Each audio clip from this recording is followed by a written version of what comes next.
천재 중 하나인 다빈치 인재 전형으로 합격한 영어영문학과 1, 1학번 조은희, 장은아입니다.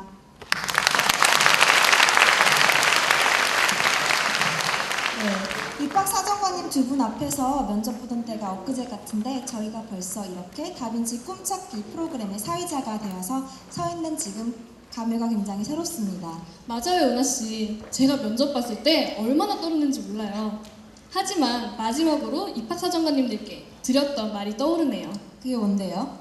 중앙대학교에 합격해서 제 열정을 보여드리겠습니다 라고 말했었죠? 그 열정을 아직도 간직하고 계신가요? 네, 물론이죠. 입학사정관제로 합격했다는 자부심을 갖고 열정적으로 대학생활을 하고 있습니다. 은하씨는요? 네, 저도 마찬가지로 다빈치로 들어와서 공부도 열심히, 교내 활동도 열심히 하면서 대학생활을 만끽하고 있는 중입니다. 네, 저희 소개는 이것으로 마치기로 하고요. 오늘 일정을 소개해드리겠습니다. 네, 오늘 순서는 이곳 대강당에서 진행되는 일부 전체 행사와 오후에 법학관 각 강의실에서 진행되는 2부 전공별 행사로 나뉩니다. 일부 행사는 총장님의 환영사로 시작합니다. 다음으로 입학처장님께서 중앙대학교 소개 순서가 있고 중앙대 입학사정관이 입학사정관제에 대해서 강의하겠습니다. 이렇게 1부가 끝나면 점심 식사가 제공되며 1시부터는 본인이 신청한 학과 강의실에 직접 찾아가셔서 참여해주시면 됩니다. 3번의 강의와 상담이 끝나면 4시부터는 각 학과 강의실에서 상담 프로그램이 진행되며 이 자리에서 중앙대학교 입학상담을 할 수 있도록 준비했습니다.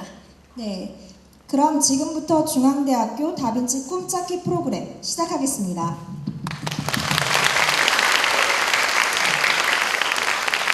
네, 먼저 1부 순서는 중앙대학교 총장님의 축사로 시작합니다. 중앙대학교 이용구 총장님을 박수로 모시겠습니다.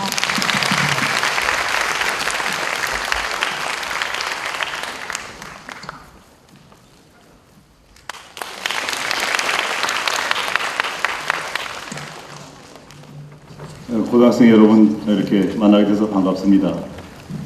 사실 요즘에 날씨도 무덥고 또 오늘은 아침에 폭우가 내려가지고 우리 오늘 프로그램이 좀 잘 될까 걱정을 했는데 이렇게 많은 학생들이 참석해 주셔서 정말 제 걱정은 덜었어요.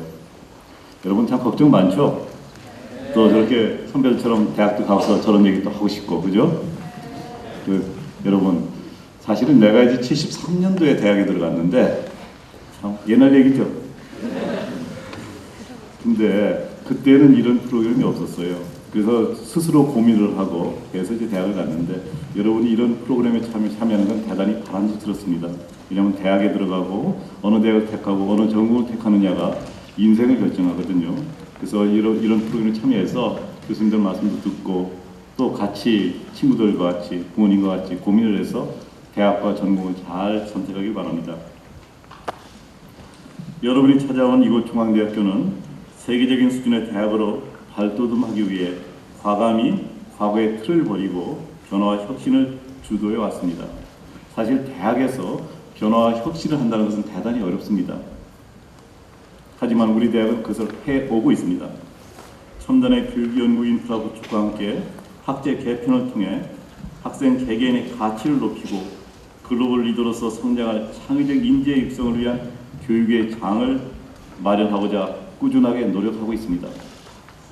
이러한 중앙대학교의 노력은 교육의 주체인 학생들이 자신의 꿈을 실현하기 위한 구체적인 목표와 의지와 함께 할 때 비로소 빛을 발할 수 있습니다. 그렇기에 오늘 이 자리는 학생 여러분들이 희망하는 학과와 전공의 특성에 대한 이해를 통해 대학 진학 후 자신의 세운 목표를 향해 흔들림 없이 전진할 수 있는 출발점이 될 것입니다. 사실 여러분의 앞으로의 인생은 대학 전공을 선택하는 데서 시작한다고 볼 수가 있습니다. 그 전공이라는 것은 여러분이 이제 평생을 여러분과 같이 가게 되거든요. 다빈치 꿈찾기 프로그램은 중앙대학교의 고교대학 연계 프로그램의 첫 단추를 여는 그러한 프로그램이라고 할 수 있습니다. 2011년 첫 발을 내디딘 이후 올해까지 전국에서 약 6천여 명의 학생들이 자신의 진로의 고민을 해결하고자 이 프로그램에 참여했고 또 상당수의 학생들은 우리 학교의 지원했으며 그중에 또 상당수의 학생들은 학교에서 아까 사회를 본 학생처럼 우리 학교를 다니고 있습니다. 다빈치 꿈찾기 프로그램을 통해 고등학생 여러분들이 전공과 진로 선택에 실질적인 도움이 될 수 있도록 오늘 이 자리에는 학자님들을 비롯해서 많은 교수님들이 참석해 주셨습니다. 각 분야별로 우리나라 최고의 권위자이신 교수님들의 학과 전공에 대한 그런 설명은 여러분들이 대학 진학에 대한 동기와 목표를 명확히 하는데 큰 도움이 될 겁니다. 또한 우리 대학에 입학하기 위해 무엇을 해야 되는지에 대해서 이 관련 입학처 선생님들께서 아마 자세하게 설명해 주실 겁니다. 앞으로 다비치 꿈찾기 프로그램을 통해 더 많은 학생들이 자신의 미래에 대한 명확한 비전을 가지고 학과와 전공을 선택할 수 있기를 기대합니다. 참석해 주신 모든 학생 여러분들이 오늘 이 자리를 통해 부푼 열정과 꿈을 가질 수 있게 되기를 바라며 여러분들의 앞날에 밝은 미래가 열리기를 기원합니다. 오늘 우리 중앙대학교 잘 찾아주셨고요. 여러분의 미래를 생각하는데 고민하고 어떤 의사결정을 하고자 하는데 큰 도움이 있기를 바랍니다. 감사합니다.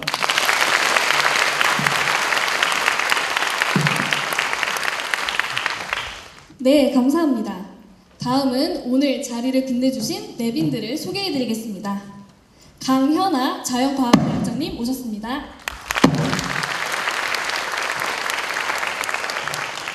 김창일 공과대학장님 오셨습니다. 최경숙 적십자간호대학장님 오셨습니다. 네, 다음은 이산호 입학처장님을 모시고 중앙대학교 미래 비전에 대해 안내를 듣는 시간을 갖겠습니다. 박수로 맞이해 주세요.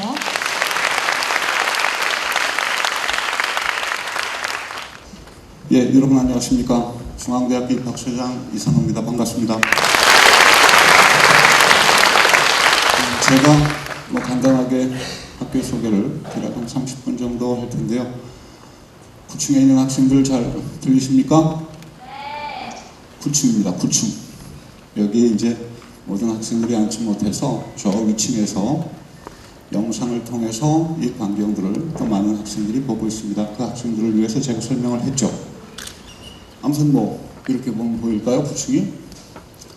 여러분들 비가 많이 오는데 잘 오셨고요. 입학처장으로서 하루 종일 중앙대학교 자랑을 할 수도 있겠지만 여러분들 그러니 힘드시겠죠. 그쵸? 반응이 영 그렇네요. 재미없어요? 질문하겠습니다. 중앙대학교가 참 좋은 학교다 알고 계십니까? 이 정도 대답이면 아는 학생은 뭐예요? 여기 왜 왔죠? 다시 알고 계십니까? 그렇긴 하지만 간략하게 소개를 시작하겠습니다. 중앙대학교는 1918년도에 개교했습니다. 올해로 95년이 됐죠. 그래서 중앙대학교는 최초로 유아교육과를 창설했고요. 광고홍보학과를 만들었고 1962년도에 대한민국의 사회복지라고 하는 개념조차 없던 시절에 사회복지학과를 개설했습니다. 이러한 학과들이 전통적으로 중앙대학교의 명문학과로서 인정을 받고 있고요. 그러나 중앙대학교는 새로운 100년을 위해서 새로운 학문 단위들을 지속적으로 창설해 나가고 있습니다. 저희들이 2008년도가 중요한 해인데요. 그때 저희들이 개교 90주년을 맞이하던 해였습니다.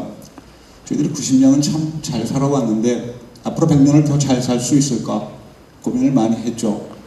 결론은 이대로는 힘든다라는 그런 결론을 내렸고 저희들은 중요한 선택을 할 수밖에 없었습니다.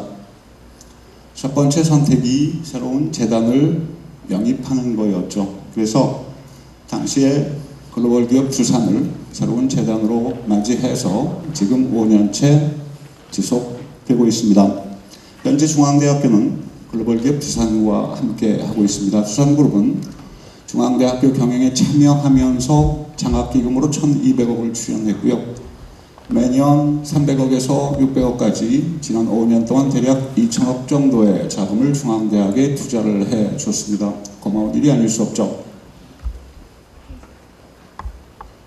그래서 중앙대학교는 각종 언론에서 대한민국의 대학 모델을 제시하고 있다라고 하는 그런 평가를 받고 있고 지난 5년 동안 90년 동안 언론에 노출된 것만큼의 언론에 노출이 됐죠. 최근에 4월 3일자 신문들에 난 건데요. 중앙대학교가 대한민국에서 개혁과 혁신의 아이콘으로 자리 잡고 있다라고 하는 뉴스가 있습니다. 또 하나는 제가 학교 자랑하기 위해서 만든 건데, 문화일보에 의하면 최근에 경기가 별로 좋지 않다 그래요. 그래서 대학 기부금이 2년 새 반토막이 났다. 그런데 중앙대학교 등 3번만 지속적으로 증가하고 있다. 이런 뉴스가 났었어요. 혹시 여러분들 나머지 2개 학교가 어딘지 알고 싶으세요? 대답이 영 그렇네요. 반응이. 아실 필요 없습니다. 대한민국 대학이라고 하는 것은 중앙대학교와 기타 이렇게 나눌 수 있겠죠. 그렇죠? 그래서 중앙대학교는 계속 증가하고 있다. 이것만 알고 계시면 되겠습니다. 그래서 교육 혁신 모델로 그리고 각종 지표에서 가파른 상승세를 보여주고 있다.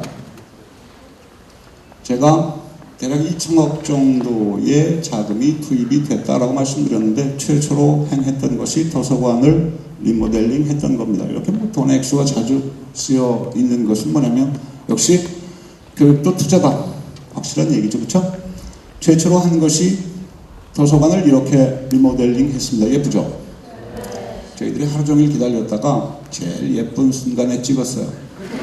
중요한 건 뭐냐면 외관이 이쁜 것이 문제가 아니라 이 내부에서 이른바 우리가 두산 학번이라 칭하는 학생들이 정말 열심히 공부를 하고 있다. 교수인 제가 봐도 깜짝 놀랄 만큼 5년 전부터 똑똑한 학생들이 입학을 하기 시작했습니다.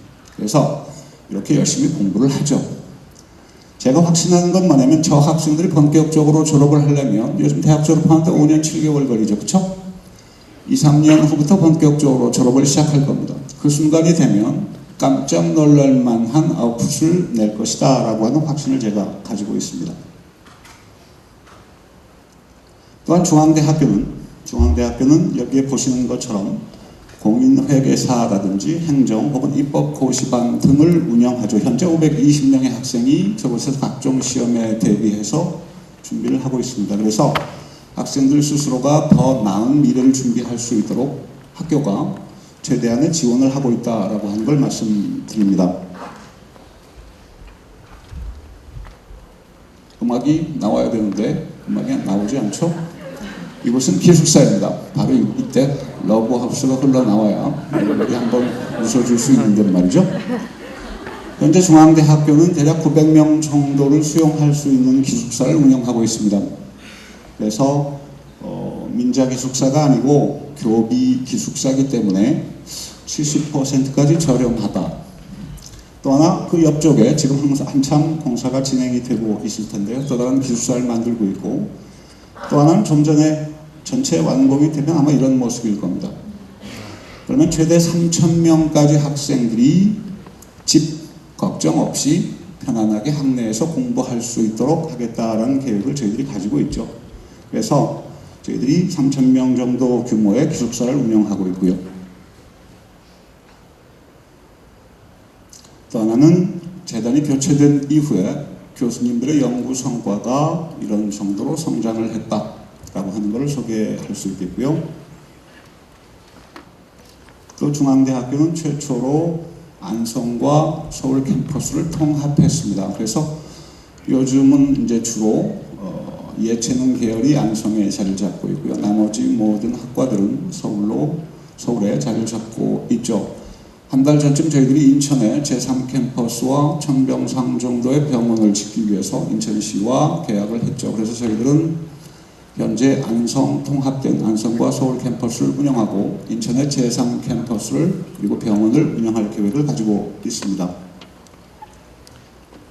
올 여름에 아마 이제 땅을 파겠죠. 남학생들 많으실 텐데 혹시 축구가 특기인 학생 있어요? 취미도 특기? 없어요? 다행입니다. 저희들이 운동장에 이 건물, 건평이 24,000평 정도가 되죠. 엄청난 건물을 지을 계획을 가지고 있고 착공을 할 텐데, 그럼 중앙대에서 공차기는 당분간 힘들어집니다. 그래서 축구를 좋아하는 남학생이 있다면 지금 농구로 바꾸시기 바랍니다. 그러면 충분히 농구를 할 수 있어요.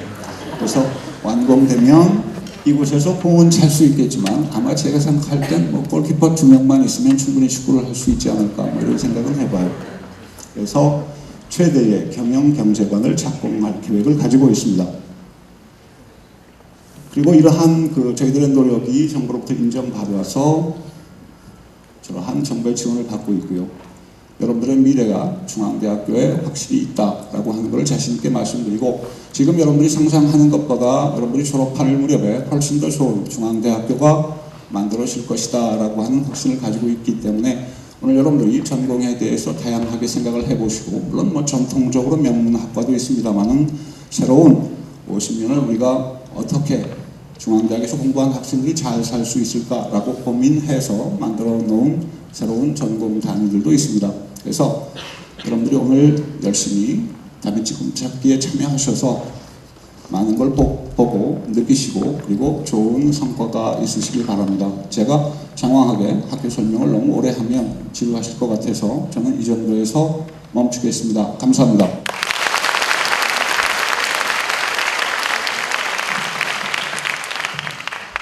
네, 감사합니다.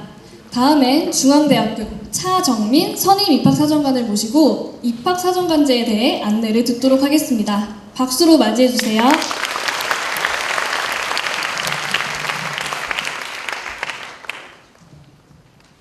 네, 반갑습니다. 다시 한번 인사드리겠습니다. 저는 중앙대학교 입학처의 선임 입학사정관 차정민입니다. 반갑습니다.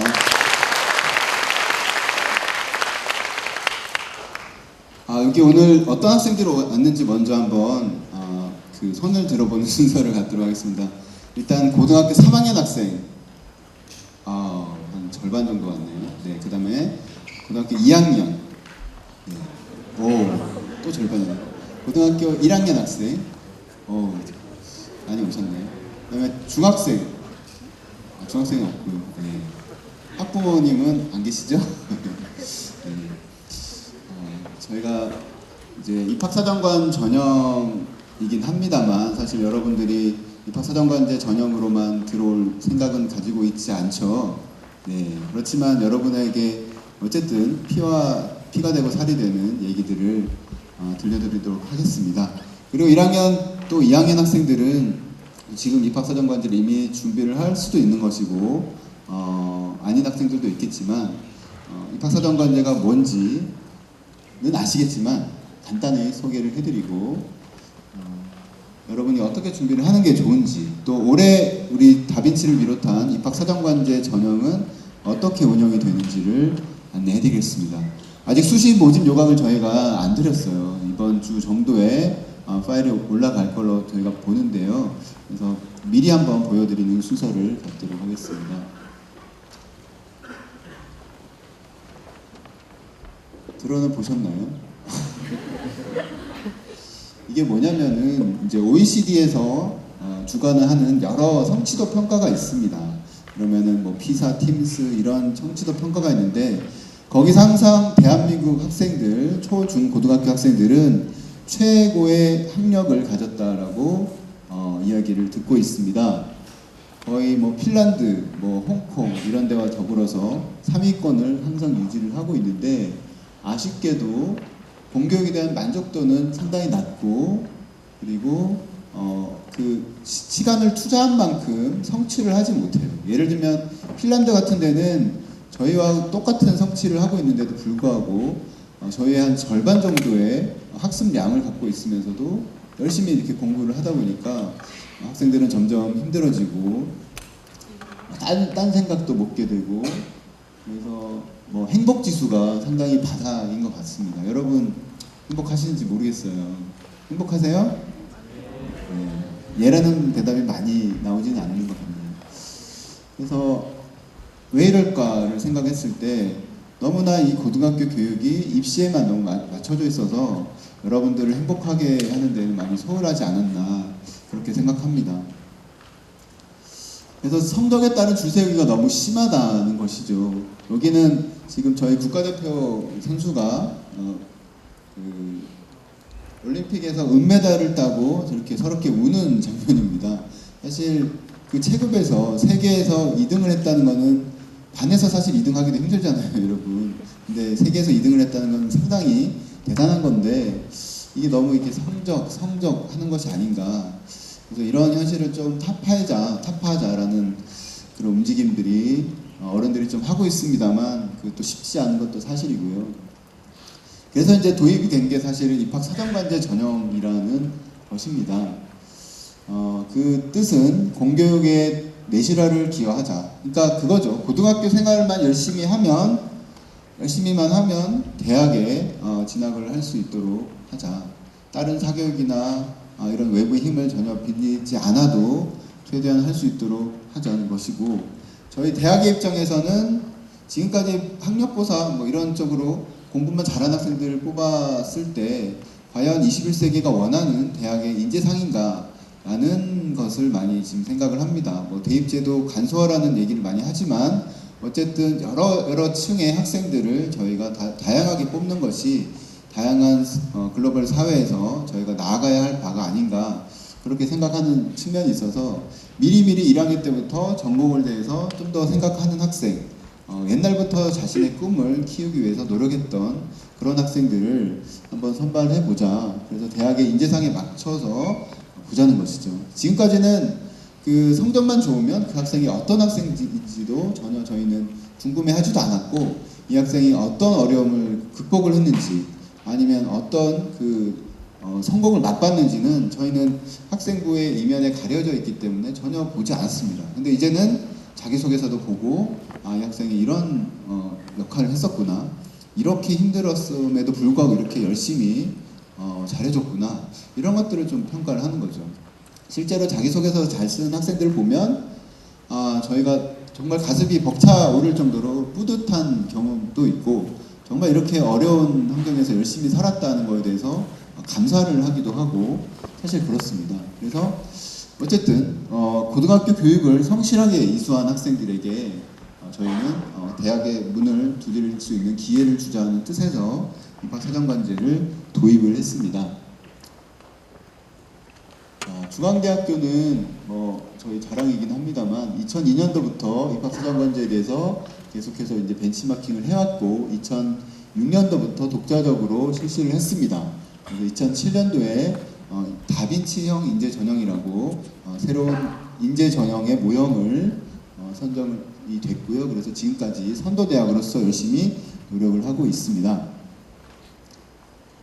자, 근데 뭐 아직도 입학사정관에 대해서 많은 찬반이 있죠. 사실 학생들 입장에서는 이게 너무 어렵다, 이거를 준비하기 위해서 수능도 준비해야 되고 저도 준비해야 되고 너무너무 어렵다는 측면도 있고, 선생님들도 추천서 써주기 너무 어렵다 이런 얘기도 많이 하시고요. 근데 또 잘못된 것 중에서 몇 가지가 있습니다. 저희로서는 좀 억울한 측면이 두 가지가 있는데, 첫 번째는 일반고 학생들은 가기 어렵다, 특목고 학생들만 가는 것이다, 또는 뭐 현대판 응서제도다, 부모가 상당히 뭘 잘해줘야지 갈 수 있는 제도이다, 부모사정관제다, 부모님이 도움을 주지 않고서는 전혀 들어갈 수 없는 것이다, 뭐 이런 것들, 아니면 사교육의 주범이다. 사실 사교육을 어느 전형이나 다 일으킬 수 있으리라고 보는데 입학사정관이 그런 주범은 아니라고 저희는 판단을 하고 있거든요. 그래서 그런 많은 오해들이 있어서 몇 가지 좀 잘못 생각하고 있는 것들을 좀 짚어드리도록 하겠습니다. 자,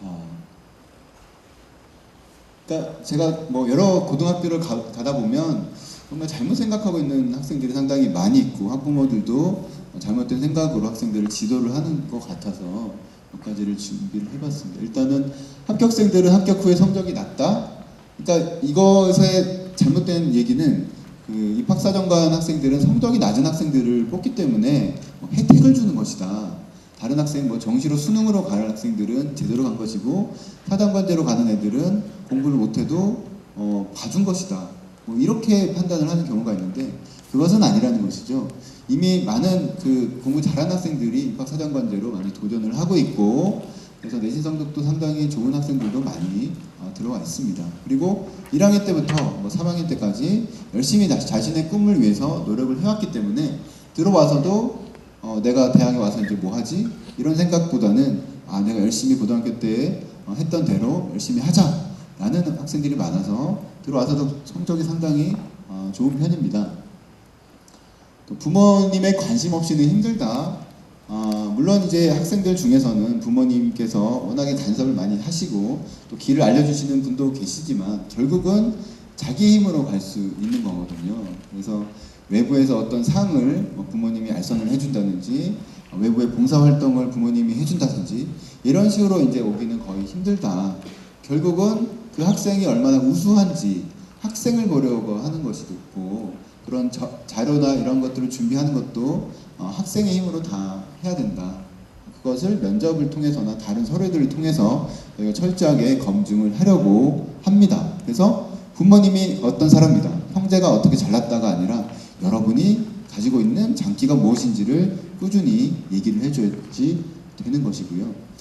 이것도 조금 잘못 된 것인데 내신 성적 순으로 선발한다. 물론 이제 저희 학교에도 내신으로 1단계를 거르는 거르는 전형이 있긴 합니다만 다빈치형 인재 전형을 비롯해서 그런 전형에서는 내신 성적하고 상관없이 일단 5가지 영역에서 골고루 우수한 학생들을 뽑으려고 하는 것이죠. 그래서 내신만으로 절대적으로 갈리는 것은 아니다 라고 보시면 되겠고요.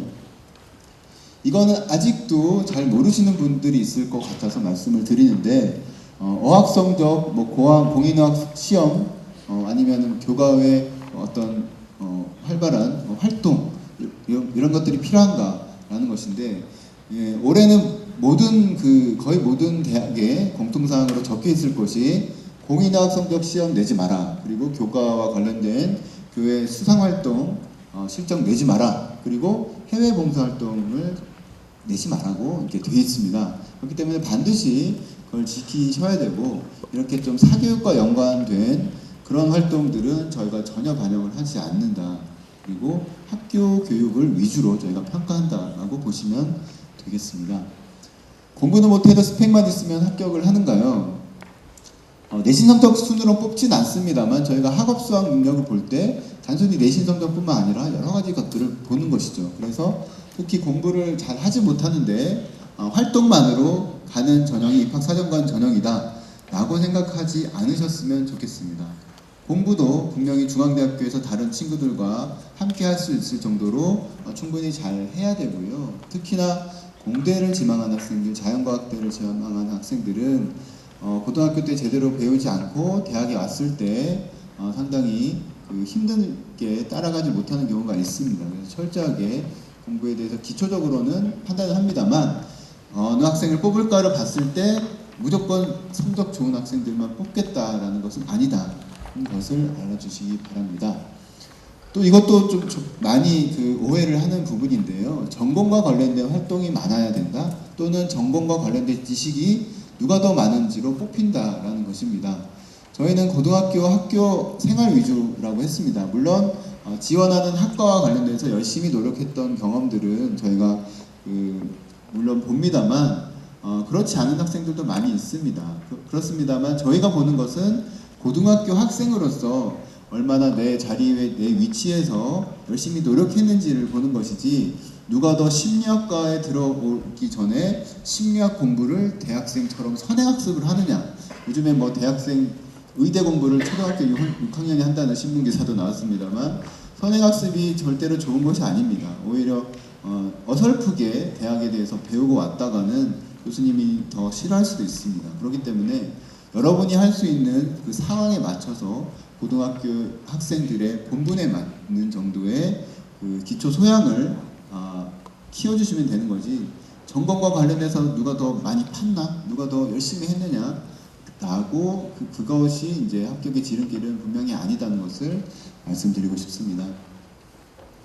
교회 활동이 많아야 된다? 말씀드렸죠. 네, 학교 내 위주로 저희가 선발을 하게 되는 것이죠.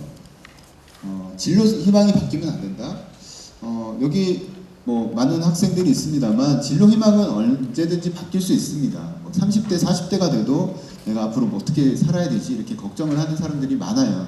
그렇기 때문에 이것에 대해서는 크게 걱정하지 않으셔도 됩니다. 특히나 학생부에 기재가 돼 있잖아요. 1학년 때 내가 물리학자를 하겠다고 했는데 2학년 때는 뭐 화학자로 바뀌었고 3학년 때는 뭐 공학을 하고 싶다고 했을 때 나는 입학사정관제에 전혀 맞지 않는 학생인가 보나, 나는 일관성을 유지하지 못했어 라고 해서 전혀 좌절하실 필요가 없다는 것입니다. 그래서 여러분들께서는 꿈은 언제나 바뀔 수 있습니다. 대학에 와서도 뭐 전과 할 수도 있고 복수 전공을 할 수도 있기 때문에 그런 거에 대해서는 상관을 하지 않으셔도 된다. 다만 내가 지금 마지막으로 지원하는 학과에 대해서 난 어떤 생각을 갖고 있고 난 어떤 마음가짐으로 이것을 공부하려고 하느냐, 그리고 이것을 공부하게 된 어떤 계기가 있고 내가 열심히 한번 알아보려고 했는지 정도만 기본적으로 갖추시면 내가 그거와 관련된 활동을 많이 해야 된다는 그런 선입견은 좀 버렸으면 좋겠습니다. 물론 이제 일부 학과의 경우에는 예를 들면 중앙대학교 신문방송학과다, 이런 경우는 워낙에 관련된 활동들을 많이 하는 학생들이 몰립니다. 다빈치의 신방과라고 하면은 거의 한 80%, 90%의 지원자들은 신문반을 한다든지 방송반을 한다든지 이제 그런 학생들이 오기 때문에, 그런 학생들이 태반이기 때문에 그런 학생들 중에서 누가 더 이 사회에 대해서 좀 더 고민도 해보고 교과에 대해서 열심히 한번 파보고 독서 활동도 두루두루 열심히 하고 마음가짐도 잘하고 있느냐, 이런 것들을 전체적으로 이제 보는 것이다. 그래서 만약 합격자들이 그런 활동을 했더라라고 하는 걸 가지고 무조건 그 학생들만 뽑는구나 이렇게 생각은 안 하시기를 바랍니다. 특히나 이제 경쟁률 같은 경우도 정시 경쟁률은 사실 크게 다르지 않아요. 소위 말하는 인기학과와 비인기학과의 성적은 별로 다르지 않고 선생님들이나 학부모들이 항상 전화해서 여쭤보는 말씀이 정시로 중앙대학교를 가려고 하는데 우리 애가 이 정도 성적인데 어느 과를 가면 좋을까요? 이렇게 얘기를 많이 하세요. 그러다 보면은 사실 학교 따라서 이제 지원을 하는 거지 전공에 따라서 지원을 하는 측면은 아닌 게 많은데, 수시에 입학사정관제 전형은 전공과 관련돼서 지원하는 경우가 많아요. 그렇기 때문에 경쟁률도 사실 되게 높은 데는 높고 좀 낮은 데는 좀 낮을 수 있다. 그것은 잘 판단해 달라는 것이죠. 자, 그래서 입학사정관제가 우리 교육의 문제를 해결하는 만능 열쇠는 아닙니다만, 어쨌든 입학사정관제의 취지가 무엇인지 우리가 고등학교 교육을 좀 살리기 위해서 고등학교 활동만 열심히 하면 입학을 시킬 수 있게끔 하기 위해서 만든 것이다 라는 취지를 이해한다면 여러분들이 어떻게 준비를 하는 게 좋을까는 답이 좀 나오지 않을까 그렇게 생각을 합니다. 자, 지금부터는 이제 2014학년도 중앙대학교 입학사정관 전형에 대해서 설명을 드리겠습니다. 물론 뭐 1학년, 2학년 학생들은 당장 발등에 불이 떨어진 것은 아닙니다만, 그리고 내년에는 이것과 좀 다르게 운영이 될 수는 있습니다만 대학 입학이 어떤 형식으로 이루어지는 것이다 라고 한번 맛을 보면 좋을 것 같아요. 자, 일단 다빈치형 인재 전형 이미 뭐 많은 학생들이 준비를 하고 있을 가능성도 있고요. 제가 아는 입학생 중에서도 오늘 이 자리와 같은 데서 열심히 듣고 교수님께 열심히 물어보고 선배들도 열심히 물어봐서 합격한 학생도 분명 있습니다. 294명의 인원을 저희가 선발을 할 예정이고요. 학교생활 우수자라는 측면에서 전형에서 264명, 그리고 기회균등 특별 전형에서 507명의 학생들을 선발을 합니다. 그래서 총 1065명을 중앙대학교 인재 입학사정관 전형에서 선발을 하는 것이고요. 근데 정원 내와 정원 외가 있습니다. 정원 내는 누구나 다 지원할 수 있는 게 정원 내 전형이고요. 정원 외 특별 전형은 기회균등 전형이죠. 그래서 뭐 농어촌이거나 전문계 특성화고등학교나 집안 형편이 좀 어려운 학생들이나 누구나 다 지원할 수 있는 것은 아니다. 그러면 정원 내에서 한 11.8%, 그러니까 중앙대학교 전체 모집 인원 중에서 한 10% 정도를 입학사정관제 전형으로 선발한다 라고 보시면 되겠습니다. 자, 먼저 다빈치형 인재 전형을 소개를 해드리겠습니다. 2006년에 최초로 시작을 했고요. 1차는 서류평가 100%입니다. 서류평가라는 것과 교과성적 100%라고 하는 것과 좀 착각을 하지 않으셨으면 좋겠는데, 예를 들면 교과성적 100%라는 것은 주요 교과의 뭐 국어, 영어, 수학, 사회 이런 것에 평균적인 내신 등급을 말하는 것이고, 서류평가 100%라는 것은 그런 내신을 포함해서 교과와 비교과를 전반적으로 모두 다 보겠다라는 뜻이다라고 보시면 되겠습니다. 여기서는 펜타곤형 평가 방식 나중에 설명을 드릴 텐데 그것으로 평가를 하는 것이고요. 제출 서류는 자기소개서, 학교생활 기록부, 교사 추천서가 기본이고, 선택 서류, 요약서, 선택 서류는 본인이 원하시면 제출을 하셔도 됩니다. 선택 서류를 내시는데 흔히 말하는 포트폴리오가 될 수도 있고 증빙 자료라고 할 수도 있는데, 이런 자료들이 왜 내느냐? 중앙대학교에서는 학생들의 활동을 조금 더 들여다보고 싶다. 만약에 내가 리더십 활동을 해서 이런 열심히 했는데 학생부에는 크게 많이 적혀있지도 않고 자기소개서 공간은 좀 좁다. 그랬을 때 내가 에듀파스로 창의적 체험활동 시스템에다가 1학년 때부터 3학년 때까지 열심히 해놨던 그런 실적이 있는데 그것들을 한번 내고 싶다 라고 했을 때 낼 수 있는 것입니다. 그래서 저희가 이걸 통해서 3배수로 선발을 하는데, 여기서 선택 서류를 낼 때 주의할 점은 30매 이내, 그리고 5가지 건수 내에서 내셔야 되는 것이죠. 예를 들면 봉사활동을 했던 경험들, 동아리 활동했던 거, 토론대회 나갔던 원고라든지 그런 형식으로 내가 모아서 그것을 저희한테 설명을 하는 그 란이 있습니다. 간단하게 이게 나한테 어떤 의미가 있었는지를 설명하는 란을 써주는 것이 바로 선택 서류에 대한 요약서가 되겠습니다. 그래서 이것들을 우편으로 저희한테 보내주시면 됩니다. 그러니까 저희가 이 5가지를 가지고 이 학생이 어떤 학생인지를 요리조리 탐색을 하는 거죠. 그래서 자기소개서가 혹시 여기서 어떤 그 능력들을 저희한테 보여줄 수 있는지, 여러 가지로 판단을 하는 것입니다. 판단을 해서 3배수를 선발하는 것이죠. 그러니까 10명을 뽑는 모집단이면 30명을 면접으로 저희가 초대를 합니다. 면접으로 초대해서 서류와 면접을 종합평가해서 최종 점수를 매기게 되는 것이죠. 그래서 면접을 꼭 보셔야지 최종적으로 합격을 할 수가 있는 전형이고요. 중앙대학교 입학사정관 전형은 다빈치뿐만 아니라 모든 전형에서 수능 최저학력 기준을 가지고 있지 않습니다. 자, 다음으로 두 번째 전형은 학교생활 우수자 전형입니다. 이거는 올해 신설됐는데, 정확히 말하면 작년에 아시는 분은 아시겠지만 비슷한 전형이 있었습니다. 수능 최저학력 기준을 갖추고 있는 수시 통합 전형에서 학생부 전형이 있었는데, 올해는 입학사정관제 전형으로 돌아왔고요. 여기서는 서류 100%가 아니라 학생부 교과 100%입니다. 아까 말씀드렸던 것처럼 인문계 학생은 국어, 영어, 수학, 사회 과목의 평균 내신 등급, 그리고 자연계는 사회 대신에 과학 성적이 들어가게 되는 것이죠. 그래서 여기서 5배수 정도를 선발을 합니다. 그러니까 사실 전국에 1000개가 넘는 그런 학교가 있기 때문에 상당히 학교에서 내신 성적이 좋은 학생들이 지원을 할 수 있다라고 생각을 하고요. 우선 선발은 100%로 서류로 하는 것이죠. 그러니까 면접 없이도 절반 정도는 서류만으로 합격을 할 수 있다. 그리고 여기서는 학업 역량도 중요하고 창의적 체험활동에 대해서도 종합적으로 평가를 합니다. 그러니까 예전에는 성적만 무조건 좋으면 또 수능 최저학력만 맞추면 무조건 합격을 했어요.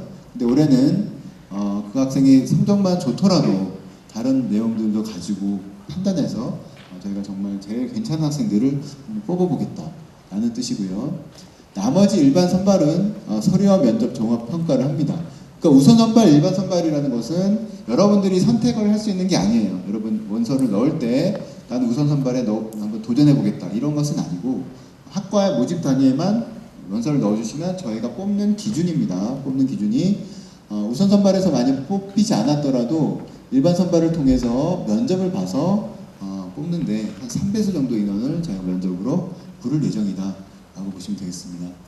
제출 서류는 다빈치와 똑같지가 않고 선택 서류나 서는 제출하지 않아도 됩니다. 그러니까 여기서는 우편으로 저희한테 보내주실 거는 일부를 제외하고는 없고요. 자기소개서, 학생 기록부와 교사 추천서만으로 지원이 가능합니다. 수능 최저학력 기준은 없습니다.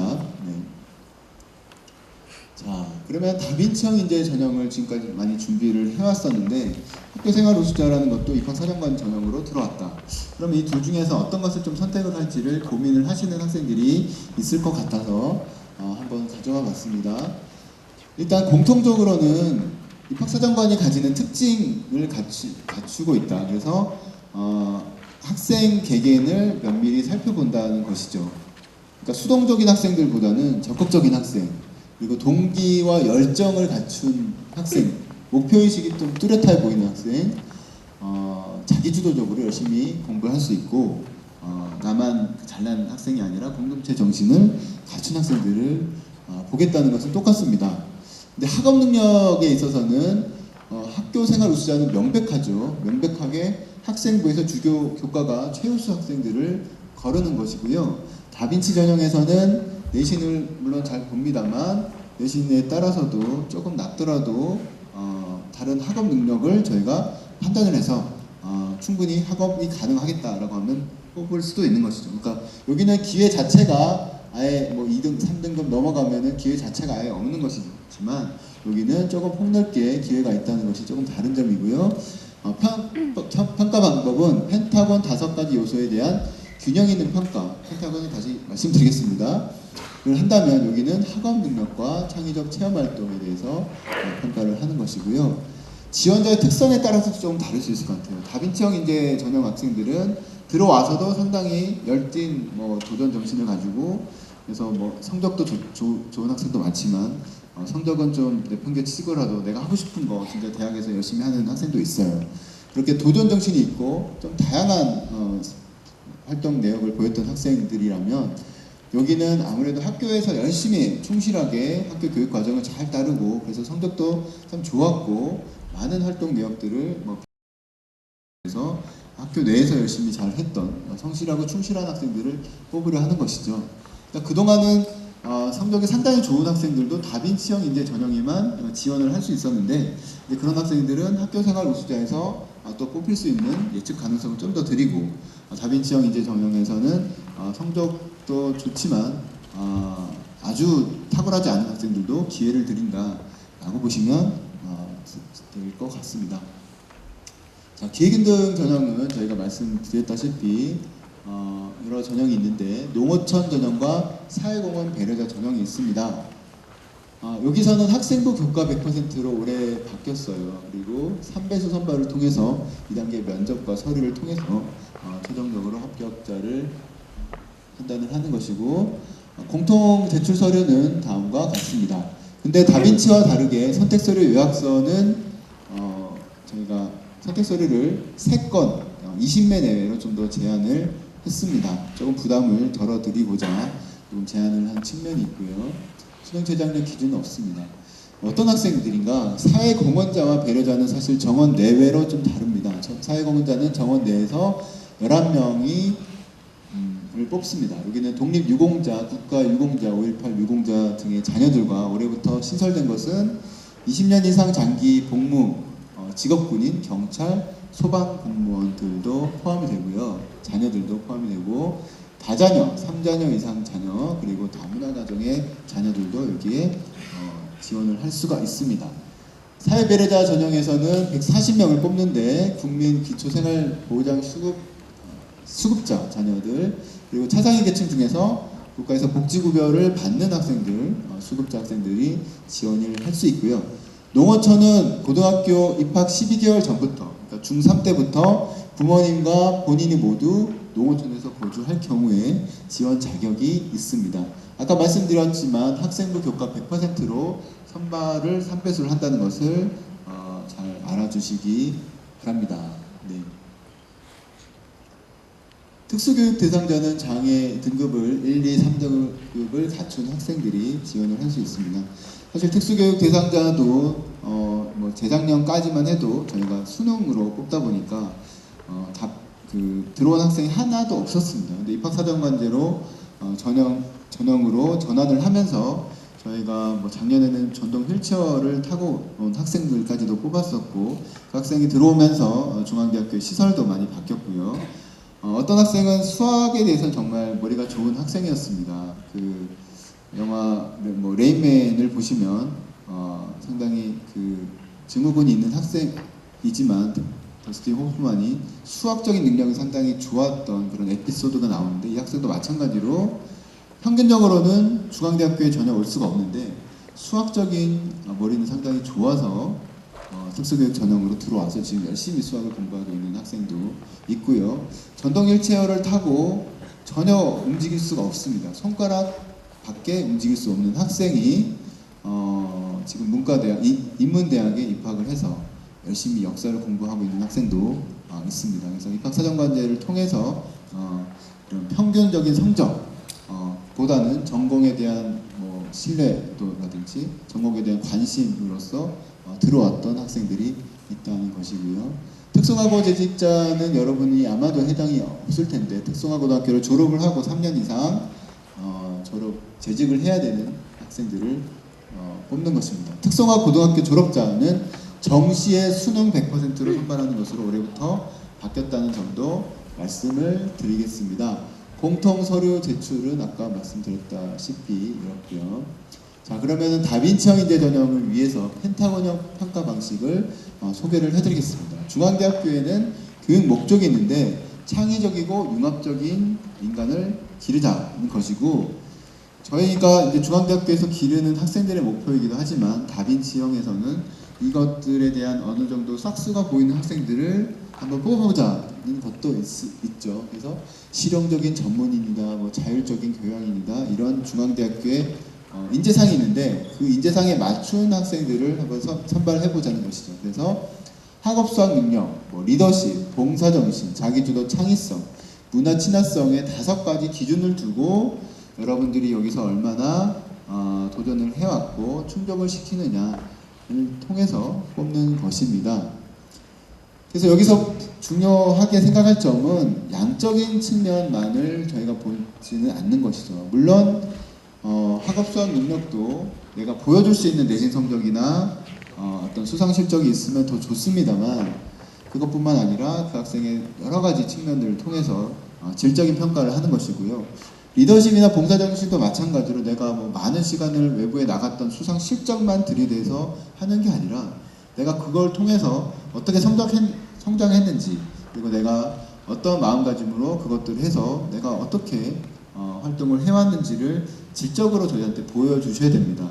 총학생회장 백날 해봤자 선생님이 시켰던 일만 그냥 하는 그런 독재자로서의 리더십을 보였다면은 별로 좋은 점수를 보지 못했을 거고, 반장을 하더라도 제가 남들과 하지 못했던 좀 독특하고 창의적인 활동들을 해왔으면 저한테 열심히 어필을 해주시기 바랍니다. 자기주도성, 창의성도 뭐 동아리 활동이나 여러 활동을 통해서 내가 뭐 좀 더 보여줄 수 있는 것이 있으면 기회를 최종적으로 활용을 했으면 좋겠고요. 문화 친화성은 사실 저희가 좀 약간은 상징적으로 넣어놓은 얘기이기도 하고요. 여기에 대해서 너무 많이 부담을 가지지 않으셔도 될 거는 같습니다. 예를 들면 고등학교 활동을 함에 있어서 음악, 미술, 체육은 전혀 나의 인생이 없는 것이다 라고 치부를 한다든가, 그런 학생들, 아니면 그런 시간이 있을 때 제대로 열심히 활용을 하지 않는 학생들은 좋은 점수를 받지 못할 것이고요. 반대로 동아리 활동을 함에 있어서도 문화예술, 체육 쪽에서 열심히 해봤던 경험, 내가 독서 활동을 통해서도 두루두루 학문에 대해서 관심을 가졌던 경험들, 교내에서의 활동들을 통해서 문화 친화성을 보는 것이죠. 그래서 21세기의 창조적인 인간들은 자기 분야에서만 열심히 하는 것이 아니라 예술적인 감수성도 갖추고 그런 활동도 많이 해보고, 그래서 자신의 스트레스도 풀 수 있고 또 다른 것들에 계속적으로 창조해 나갈 수 있는 그런 학생들을 원하는 측면에서 문화 친화성이라는 것을 뒀습니다. 그래서 어느 하나만 열심히 잘해서 갖췄다, 그런 학생들보다는 골고루 여러 내용들을 갖춘 학생들이 좋습니다. 물론 5개를 다 갖추기는 현실적으로 좀 어렵습니다만 2-3개 이상 충분히 자신이 내용이 된다라고 하면 자기소개서에서 써주시면 되겠습니다. 자, 뭐 마지막으로 이제 심층 면접에 대해서 방식에 대해서 알려드리도록 하겠는데요. 입학사정관제 면접도 다양하게 여러 가지 측면이 있습니다. 뭐 1박 2일을 하면서 발표를 하거나 서로 토론을 하거나 PT를 하거나 이런 경우도 있는데 중앙대학교는 자신의 그 서류를 바탕으로 한 면접이 되는 것이죠. 그러니까 일단은 저희가 그 입학사정관들이 면접하시는 분들은 여러분의 서류를 한 달 이상 열심히 읽으셨던 분들입니다. 그래서 여러분을 면접에 들어왔을 때뭐 서류를 뒤진다든지 이 학생이 어떤 학생인지 이렇게 보는 것이 아니라 미리미리 다 준비를 해요. 1차 합격자 발표가 나면 한 번 더 학생에 대해서 질문거리를 저희가 만들어 가는 거죠. 그래서 이 학생에 대해서 내가 좀 더 궁금한 점이 있는데 그것을 좀 더 캐묻는 정도가 될 것이고, 여러분들이 여러 서류를 통해서 저희한테 이제 제시를 해줬는데 그게 조금은 부풀려진 것이 아닌가, 좀 과장된 것은 아닌가, 공동 수상을 했다는데, 공동 활동을 했다는데 진짜 발만 담근 것은 아닌가, 실제로 이 학생이 주도가 돼서 하고 이 개념들을 다 파악을 하고 있는 것인지, 이런 것들을 저희가 하나하나 본다는 것입니다. 그래서 서류를 통해서 언급된 내용에 대해서 개인별로 좀 특화된 질문들입니다.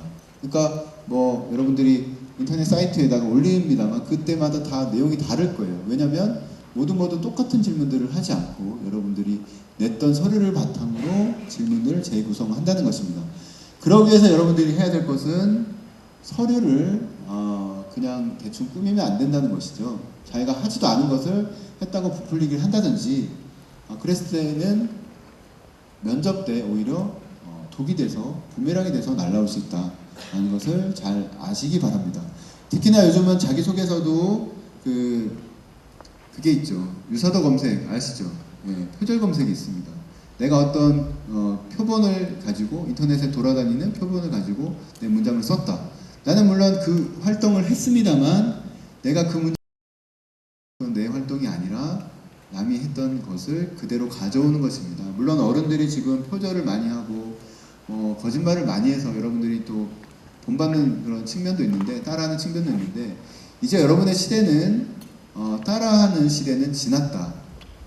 이제 중앙대학교만 해도 들어와서 레포트를 쓰잖아요. 그러면 레포트의 표절 시스템이 다 검색이 됩니다.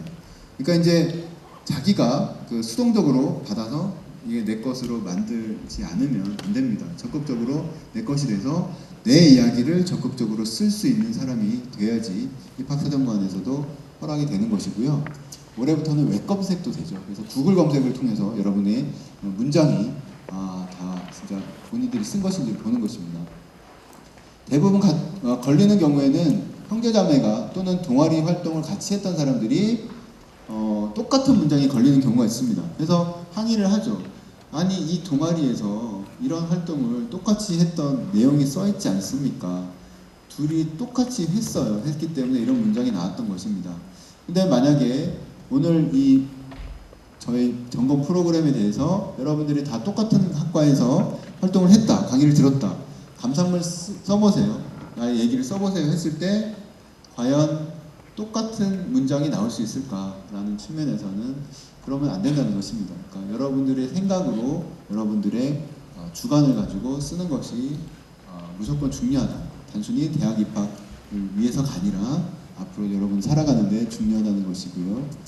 그리고 마지막으로는 학력에 대해서는 좀 더 기초적인 질문을 할 수도 있습니다. 네, 특히 아까 말씀드렸듯이 공대나 자연과학대 같은 경우에는 특히나 한번 들어와서 중앙대학교 들어오는 게 중요한 게 아닙니다. 중앙대학교에 내가 서울대만 들어가면 서울대가 실력이 전혀 아닌데 서울대만 들어가면 나는 인생에 꽃이 피겠다. 중앙대학교만 어떻게든 내가 들어갔을 때 잘 될 것이다 생각하지만 기초적인 실력이 안 돼 있으면 사실 중앙대학교에 와서 고전합니다. 고전해서 1점대 학사경고 쌍권첩 받다가 자퇴를 하는 경우도 수두룩합니다. 그렇기 때문에 육회기업 지원이라는 게 내가 갈만한 데를 많이 지원을 해야지 나보다 너무 턱없이 실력이 높아 보이는 학교에 지원을 한다든지 그런 것도 여러분의 인생을 위해서는 그렇게 바람직하지는 않을 수 있다. 이것도 말씀드리고 싶고요. 마지막으로 여러분들께 한번 말씀을 드리는 내용들입니다. 학생들은 입학사정관제를 위해서 어떻게 준비를 하면 좋을까?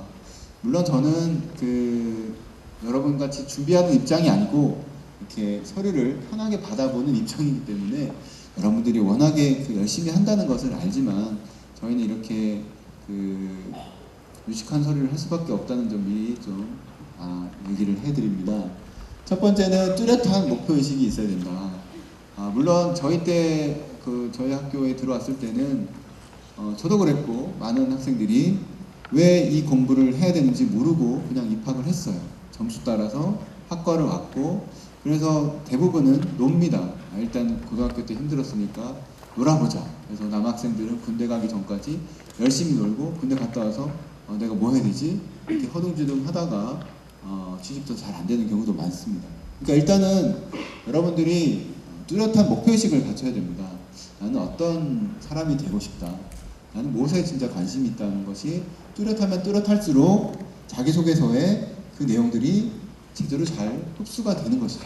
그러니까 자기소개서를 어떻게 쓰면 될지 모르겠다. 나는 내 문장 쓰기 너무 힘들겠다 하는 학생들은 10중 8구는 내가 어떤 사람이고 내가 뭐 하겠다는 목표가 뚜렷하지 않을 수가 있는 것이죠.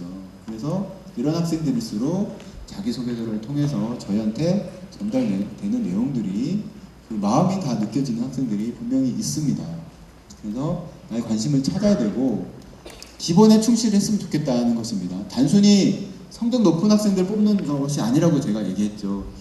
모든 과목에서 1등급을 받아도 떨어질 수가 있어요. 그 대신에 내가 기본적인 성적은 조금은 떨어지더라도 다른 것들을 더 충분히 저희가 좋게 볼 수도 있는 것이죠. 그러니까 누가 억지로 물가에 데려가서 물을 먹여서 스펙이 높은 학생, 그렇게 하는 학생보다는 내가 머리는 조금 나쁠 수 있지만 내가 공부에 열심히 흥미가 있어서 정말 흥이 나서 공부를 할 수 있는 학생들이면 좋겠다는 것입니다. 그런 학생들일수록 유리하다는 것이고요.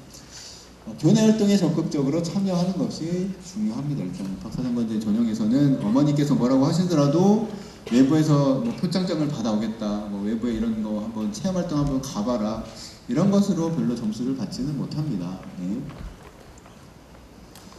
다음으로 기록의 중요성. 이거는 어떤 것을 활동을 했다, 어떤 것을 느꼈다 하는 것을 그때그때 좀 기록을 하지 않으면 사실 좀 활용하기 어려운 측면이 있습니다. 창의적 체험활동, 에듀팟도 선생님들 말씀을 들어보면 대체적으로 목표의식이 좀 뚜렷하고 내가 갈 길이 좀 뚜렷한 아이들이 대체로 잘 쓴다, 기록을 잘한다는 것이고, 이거는 고등학생 여러분뿐만 아니라 대학생이 돼서도 직장인이 돼서도 기록을 열심히 한 학생들이 잘 되게 돼 있습니다. 그러니까 기록을 잘하는 것도 중요하게 생각을 해 주시고요. 좋아하는 것에 빠지는 것이 상당히 중요합니다. 남들이 가지 않는 길을 가는 것도 중요하고요. 또 트렌드긴 합니다만 또 고등학생들이 너무 자기소개서나 이런 읽어보면 너무 그냥 한 곳에 이제 몰입하는 경우가 많아요. 그러니까 누구나 다 하는 그런 것들에 다 빠져드는 경우가 많더라고요. 그러니까 좀 다 다르게 생각해보고 남들이 다 이거를 할 때 예스를 할 때 노를 할 수 있고, 남들이 다 노를 할 때 예스를 할 수 있는 그런 사람이 된다면 대학에 들어오기도 좋고 들어와서도 또 성공할 수 있지 않을까 이렇게 생각합니다. 주도적이 되어라. 이건 두말 할 필요가 없을 정도로 이제는 많이 들어봤겠죠. 마지막으로는 제가 할 말은 아닙니다만 박사장관제만 길은 아니다. 내가 이런 측면이 별로 없다, 나는 그냥 열심히 수능 올리는 것이 나한테 적합하겠다 싶으면 그렇게 하셔도 됩니다. 왜냐하면 입학사정관제 전형 정원내 10%라고 그랬죠. 그래서 그것만 길이 있는 것은 아니기 때문에 다양한 입학 전형을 제대로 활용을 하는 것도 중요하다라고 말씀을 드리면서 오늘 순서는 이렇게 끝내도록 하고요. 저희가 좀 시간을 좀 벌어 드렸어요. 그래서 이렇게 마치도록 하겠습니다. 네, 감사합니다. 네, 이상으로 1부 순서를 마치겠습니다. 대학 입시를 앞두고 계신 고등학생 여러분, 앞으로 마주해야 할 미래에 설렘 반, 두려움 반이실 텐데요. 마지막으로 입학사정관제에 먼저 합격한 선배로서 여러분께 조언을 남겨드리고 떠나려 합니다. 네, 많은 분들이 입학사정관제를 스펙으로 합격할 수 있다고 생각하셔서 봉사활동이든 어학 성적이든 많이만 쌓으려고 하시는데요. 다빈치 전형으로 합격한 저희가 말씀드릴 수 있는 건 무조건 스펙을 쌓으려고만 하지 마시고 좋아하는 일을 찾아서 하세요. 네, 그렇게 좋아하는 일을 하다 보면 잘하는 일이 되어서 여러분도 어느 순간 저희가 서 있는 이 자리에 서 계실 겁니다. 여러분을 2014년에 중앙대학교 캠퍼스에서 꼭 만날 수 있기를 바랍니다. 네, 남은 일정도 유익한 시간이 될 테니 활발한 참여 부탁드립니다. 그럼 저희는 이만 물러가겠습니다.